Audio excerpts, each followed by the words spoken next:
Crucial cognition.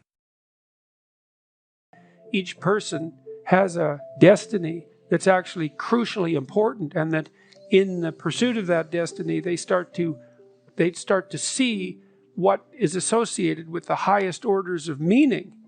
One of the reasons that I believe that each person should take their place in life, and that this is so important for each individual, is that we all have that potential residing within us. And it has the possibility of making the world more like hell or more like heaven. And to the degree that we can have the courage and the faith to manifest that in a positive way, then we tilt everything in a positive direction.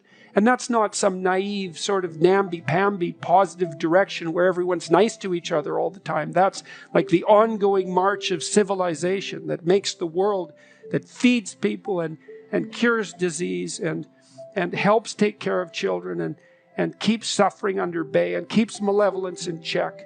And that's all part of that divine capacity that people have. And religious systems are an attempt to communicate that across the centuries. And it's not an easy thing to divine from them, but it's a very important thing to understand. And I really do believe that you leave a hole in the world if you don't fill the space around you with the destiny that's part and parcel of the best part of you. And it's not good. You have to have two senses. You have to have a sense of how terrible the world is and could be. And then you have to decide that you're going to move away from that as much as you possibly can, at least to move away from that. To have a conceptualization of hell, and to be properly terrified of that, and to understand that that's a place that you can put yourself and drag other people into, and that it's sufficiently real, and that's the proper message of the 20th century. And then to think about how you might improve yourself incrementally so that that probability decreases, and then you can start to develop a vision of what things might look like if they were better, and strive towards that. And partly what I'm doing now is, for me, trying to clarify the relationship between meaning and responsibility, which I think is, of all the things that I've been talking to people about, probably the most useful, to help people understand that you need a meaning in your life to buttress yourself against the tragedy and the malevolence and the betrayal, and that you find that fundamentally in adoption of responsibility. Now that can become excessive, if it's too one-sided and you don't see a part for other people to play. But fundamentally, you need to carry a weight that's Sisyphus, and that weight should be something that you truly regard as worth carrying. It justifies the sacrifices, it orients yourself in life, it provides you with a sense of meaning, it constrains your anxiety, gives you a certain amount of dignity, and it puts the world, it moves the world forward in a better manner. And I do believe that each of us every day decide with every decision whether we're going to make the world a better place or a worse place.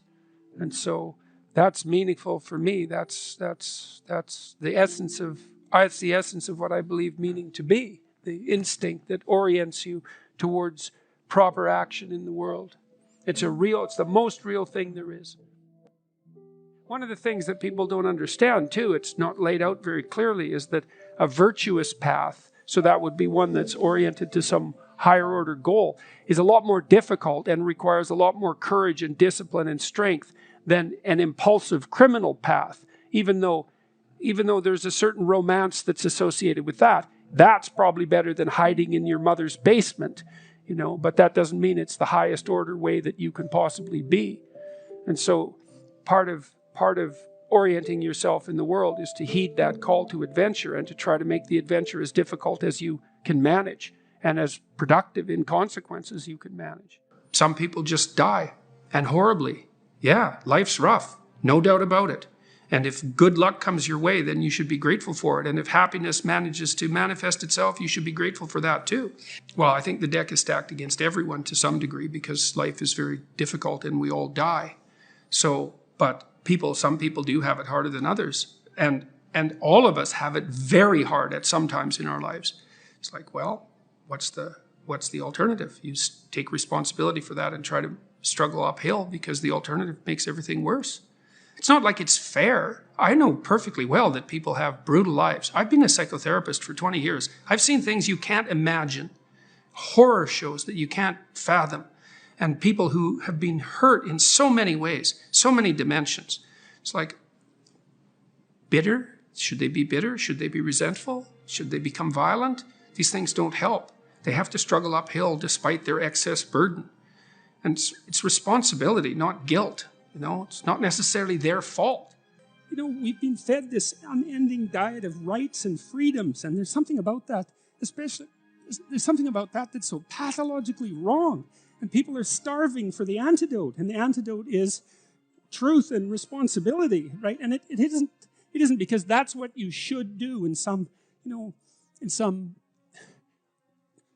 I know better or someone knows better for you what you should do sense. It's that that's the secret to a meaningful life, and without a meaningful life, then all you have is suffering and nihilism and despair and all of that and self-contempt, and that's not good. And so it's necessary for men to stand up and take responsibility, and they all know that and are starving for that message. And the message is more that that's also a good thing to stand up and take responsibility, because you're cursed so much now from when you're young with this notion that your active engagement with the world is part of what is destroying and undermining the planet and adding to the tyranny of the social systems. It's like, how about not so much of that, hey?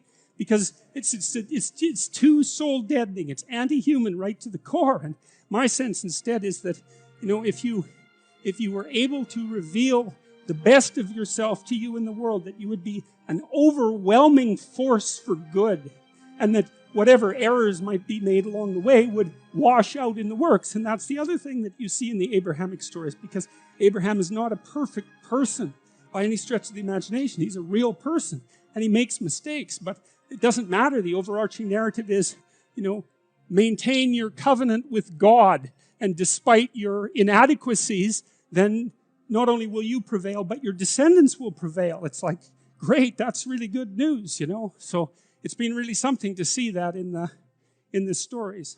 Part of your goal, if you want to take your place in the hierarchy properly, is to be a good person. And that was the argument I was trying to make in the chapter. Not that you're supposed to be like the most brutal crustacean on the block. It's so foolish. It was Kathy Newman, I think, that asked me in the UK. So you're saying that human society should be organized along the lines of lobsters.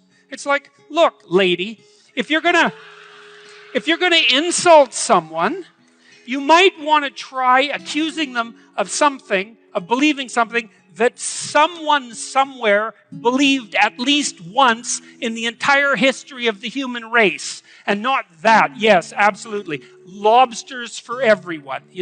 That's how, what I was trying to make the case was that we have this very old system in our nervous systems, which is very old, which keeps track of where we are in hierarchies, and that regulates our emotions because of it, because it's really important to you and you and you and you, if you're not completely bloody psychopathic, that you have a place in a social hierarchy and that you're admired and respected and valued by other people. And it's so important that the neurochemical system that keeps track of that regulates your other emotions, so that if you're low on the totem pole because, well, for whatever the reason happens to be, sometimes you deserve it, sometimes it's accidental, sometimes you've been hurt. There's lots of ways that this can happen.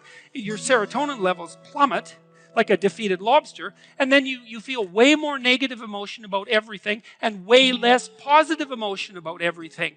And that's absolutely dreadful. Like that's clinical depression, and it's a terrible, terrible condition. And so it's absolutely crucial that you maintain a tenable position in a hierarchy, and not one of power, but one of competence. And at least even if you're not in a position that's tenable, you're moving upward towards one that's tenable, because that at least gives you hope. Because maybe you're young and useless and you don't know what the hell you're doing. You're just getting started. And so you're a low man on the totem pole, but it's not like you're stuck there forever. You do some decent work. I had some kid tell me the other day, it was really nice. God, I was in a rough shape 2 years ago. I was just getting married. I just got married, and I was nihilistic as hell and depressed and bitter, and things weren't going well for me at all. And and I was unemployed, and one of my friends got me a job. And he said, I didn't really like the bloody job. I didn't want to have the job. And I was kind of dragging my ass to the work and not doing it well. And I listened to one of your lectures, and it said, look, if you haven't got anything going for you, but you have a job, don't quit your job. Whether you hate it or not, it's like, man, that's what you're hanging on to the edge of the world with your fingertips, you know? Don't let go. If you can find a better job, okay, fine. But you don't just quit, because then what? You're done.